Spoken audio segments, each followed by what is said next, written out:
Welcome back into another nightcap brought to you by Hail Marys. Hail Marys wants you to know that Westfest is back. I may have indulged in a couple of Westfests in my time while living on the West Side, but after a 10-year break, Westfest is back, kicking off Friday, June 20th, and rocking all weekend. Guess what? Hail Mary Sports Bar is right in the heart of the action. The main outdoor Westfest stage, yep, right in front of Hail Marys. They teamed up with Triple J's Barbecue to bring you a mouth-watering restaurant experience all weekend. Get ready for some amazing barbecue. Remember, it's 21 and up to enter the bar, and you'll need a physical valid ID to get into Westfest. Cool off with the $5 domestic 22-ounce drafts. Ice-cold beer and ice-cold air conditioning are waiting for you at Hail Marys. Be there or be square. I don't think anybody says that anymore. That said, Chad is taking tonight off. He has had it with Keegan, didn't want to do any more shows with him, and so I'm running with Keegan as my co-host here. Keegan, the schedule is officially out. We aren't going to talk any more IPF. You can check that conversation out between Keegan and Chad on the BCJ pod. But today, the men's basketball team and the Big 12 in general launched all of their opponents anyway for the 25-26 season. And Cincinnati, as Chad and I kind of predicted a couple nights ago, Houston, UCF, and West Virginia were indeed on the docket for the home and away games there. So you'll see 2 games each for Cincinnati against the Houston Cougars, the Central Florida Golden Knights, and West Virginia Mountaineers. And then you'll have home games against Colorado, Iowa State, Oklahoma State, BYU, Utah, and Baylor Dan, and away games of Arizona, Arizona State, Kansas, Texas Tech, TCU, and Kansas State. 1 game each against those opponents there. Anything jump out at you right away, Keegan? Yeah, I think they got a very favorable home-only slate, and then the away-only slate could have also been a lot worse, like when you look at it. I think there are 3 very winnable games on the away-only slate with Arizona State, TCU, and Kansas State. It'll be interesting to see about Texas Tech. Obviously, they went to the Final Four, right? Or were they Elite Eight? Okay, I think they were Final Four. They made a deep run and were really good, basically. And then Kansas will also be an interesting case, and then Arizona losing Caleb Love will also be interesting. So I think in terms of teams that I just think UC is going to have a really tough time beating, it's Houston, Iowa State, and Elite Eight. BYU. It was Elite Eight. Yeah. Okay. I think Houston, Iowa State, and BYU are teams that UC I think is probably just not going to beat this coming season. And 2 of those 3 teams you get to play at home only. So I think that's pretty favorable. I also am just very excited for any opportunity to go to Allen Fieldhouse and watch the Kansas basketball game, because that's the best atmosphere I've ever experienced. And then they were able to win at Texas Tech 2 years ago against a good Texas Tech team. So they're familiar with that environment. But yeah, I think at the end of the day, they didn't get screwed, which in these scenarios can happen pretty often. I think they got a pretty favorable one when you look at the entire field. So I think a lot of fans should be pretty excited. Also, you get AJ DeBanta coming to 5th third, and you get Dan Skillings coming to 5th third. And then you get a chance to get back at Iowa State, who has handled you 2 years in a row. So I think it was a good shakeout. Look, between Iowa State, BYU, you could probably put Baylor in that same conversation. Arizona, Kansas, Texas Tech, Houston, maybe even Kansas State. At some point, you have to start stealing a game, 2 games, 3 games of these teams that you're not necessarily. I won't say that they're games you're supposed to lose, but they're not on your supposed to win slate.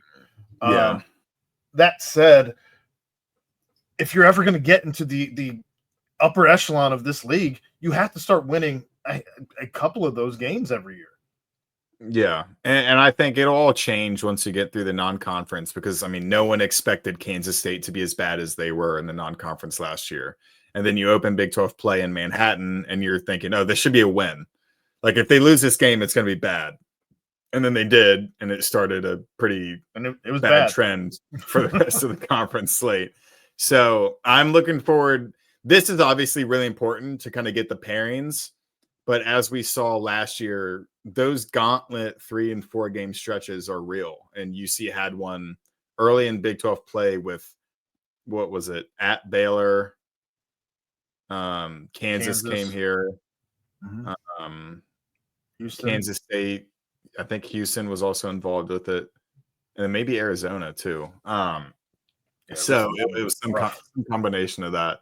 So I think that might be even more important, just kind of finding out who you play and when, who do you get at the beginning of the year, who do you get late in conference play, and then how many home games do you have before the end of the season. So, yeah, it's going to be tough. And then obviously you kind of expect some of those Texas games to be stacked in away games. Good thing they don't have to go west to Utah. Well, I'd almost imagine the Arizona games get stacked, and maybe you end up on an Arizona road trip as opposed to the Utah road trip that you had last year. And truthfully, I'd way much rather have an Arizona away trip or an Arizona road trip than a Utah road trip. Just all of that sounds so much better. Yeah. What combination of the Texas teams would you have in a 2-game stack? Would you prefer? I'd prefer if you're gonna get if Texas Tech is going to be part of it, then I'd prefer TCU to Kansas State. But if it had to be 2, I'd like Texas Tech to be all on its own. So win or lose, you get the hell out of there. After that, you get to go home and sleep in your own bed and either just relish what happened or forget everything that happened at Texas Tech there. But I think I'd rather TCU and Kansas State or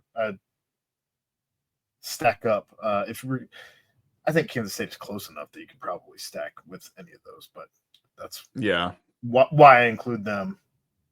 Yeah, I don't want Kansas stacked up with anybody. Make that just a one trip.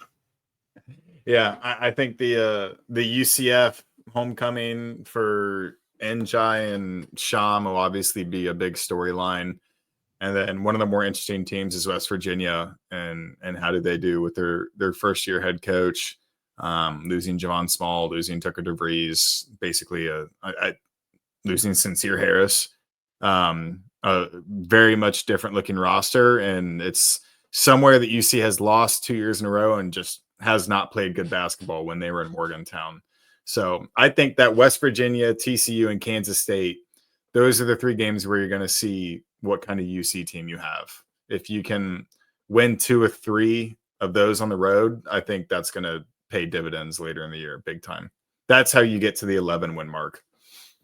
Well, again, between on the road, Arizona, Kansas, Texas Tech, Houston, you've got to figure out a way to win 1 or 2 of those because you cannot just chalk up every tough team on the road to just an automatic L every single year. That's not that doesn't speak well for your program if you're not getting there on any of those games. So I look for them to steal 1, 2 of those games and figure it out, because if you can't, what are we doing? It doesn't. The future doesn't look great for Wes Miller if you're just simply not able to win those big games ever. Yeah, and I think if you steal 2 of those, that's how you get into the top 5 territory of the Big 12, because a lot of the 4 to 10 range is going to be pretty close record-wise. It might be a difference of 3 to 4 games. So if you can kind of sneak into the upper half and then knock off one of those teams, I think it'll put UC in a good spot late in the season in terms of Big 12 tournament seeding and just trying to make a play for one of the top spots. So, but yeah, you're absolutely correct that, we talked on the BCJ pod about where would this team be if they just won the games they were supposed to win the last 2 years. And me and Chad agreed that they'd probably be in the tournament. But in order to do what Wes Miller wants to do, which isn't just make the tournament, it's get to the Sweet 16, get to the Elite Eight. You kind of have to establish that attitude and presence that you can beat a team like Iowa State, this year's BYU, Arizona, Kansas, Texas Tech, all those teams. You also have to start winning at home, and that's something that they haven't been able to do in the Big 12 either. And I think you have an opportunity to establish yourself this season as a team that can win at home more often than they lose at home, with games against teams like Colorado, Oklahoma State, Utah, Baylor, UCF, West Virginia. Those are all winnable games. Whereas Houston, Iowa State, BYU are probably going to be a little tougher on that slate. But again, you've got to steal one or two of those even, and you're probably going to lose some of those that you're supposed to win or winnable that I mentioned. But you still win more than you lose at home. And that's something that the Bearcats have certainly struggled with as a member of the Big 12. That's where I would want Iowa State early. Like, take advantage of the hype, take advantage of the atmosphere, get a sold-out crowd there. Because if you get them in the middle of the season or late in the season, that's where they're just going to wear you down and kind of test your willingness to be there and your want to.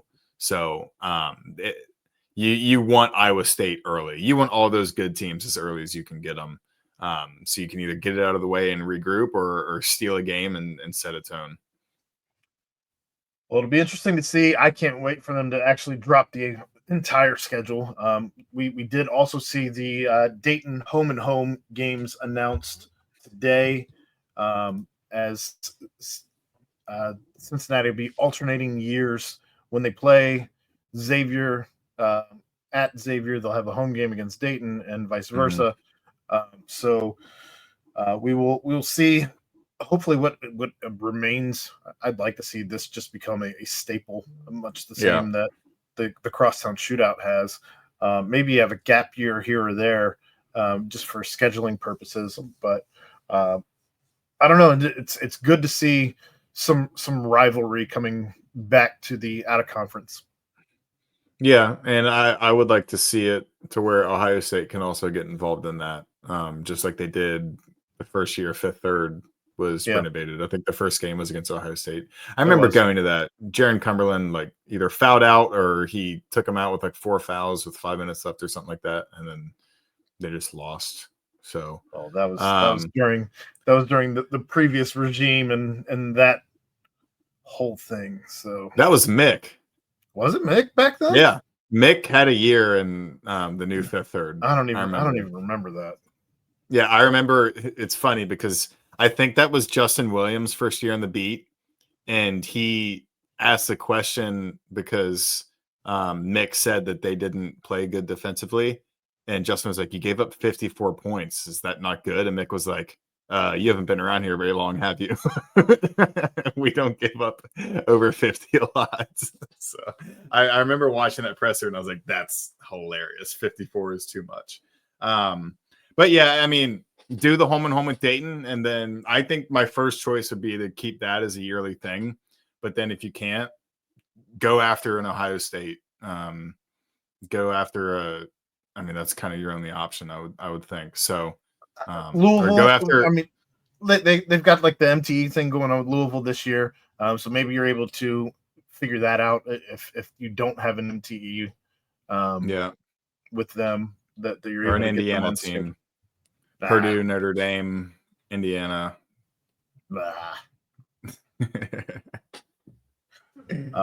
But yeah, scheduling is here. The guys are all on campus. I think everybody is here at this point.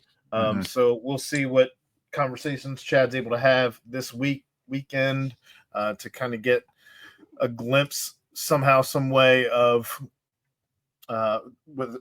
through somebody's eyes of what this team is looking like. They're together through their early practices. All we've seen thus far is just the little clips, snippets on the social media that the UC social media teams put together. So I don't know. It should be an interesting season. I'm still very high on them. I said 11-7. You said what? 9-9. 8-10.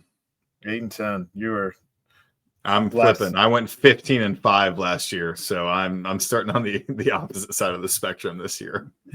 Glass more than half empty. Get out of here. All right, that's gonna wrap it up. We'll be back here, I guess, Sunday. I think Chad and Keegan are going to be doing the nightcap on Sunday, but we'll have the next couple nights off here, and we'll be back on Sunday there for you. So thanks to Hail Marys for sponsoring the nightcap, and we will catch you next time right here on BearcatJournal.com.